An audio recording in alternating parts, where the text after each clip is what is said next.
Alright, I was just gonna do two pictures on this, but I have a number of cars, and I always want these jumpers in them. And some of the older ones aren't as up to the snuff, and you can't get as many jumps out of them, so I keep upgrading them. This one is really powerful, actually. So I really like how fast it charges up, and then it'll go all the way up to 100%. And as you use it, it's going to keep coming down.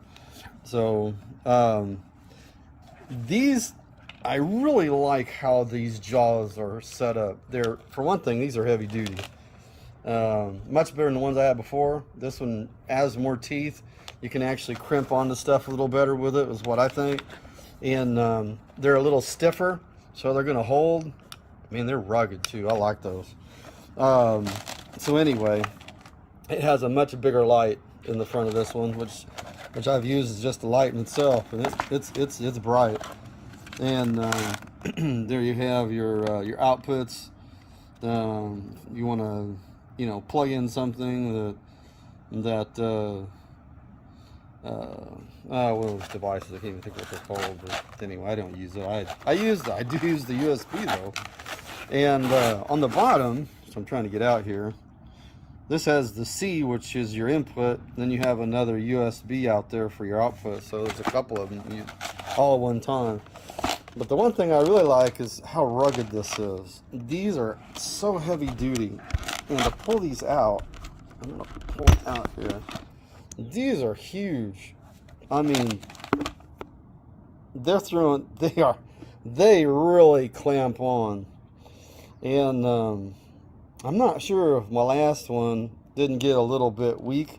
See, my car, I don't drive on my cars all the time, so they just sit there, and then the battery goes out on them, so I have to jump them. So, but that's exactly what these are good for.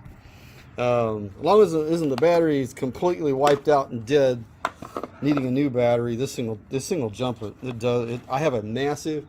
I'm not going to show my car because I've got a tag on it that everyone's going to know who it is. So I had a Dodge Challenger, and they have a massive battery in the trunk that runs everything.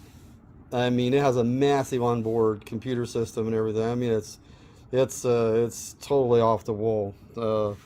Crazy though, but it's fun anyway. I love the handle that's on this too. I've never seen one with a handle yet like that. Usually, so that's another thing that I like about it. But there's this actually gets quite a few jumps. And I just charged up the other day. I was down to, I think, 25%. And I swear it wasn't more than a couple hours this was fully charged up again. And I was doing other things, but I was thinking, man, that was fast. So now it does have a boost too. If your battery you're jumping is pretty weak. This is new. I didn't have boosts on my old one. The boosts are nice. It takes up more juice, but you get a massive jolt to turn that car over. That's a big one. So these big batteries, this really comes in handy. So anyway, there's no cons. And this is even a really nice case for it too. And I'm really happy with it. It's really nice.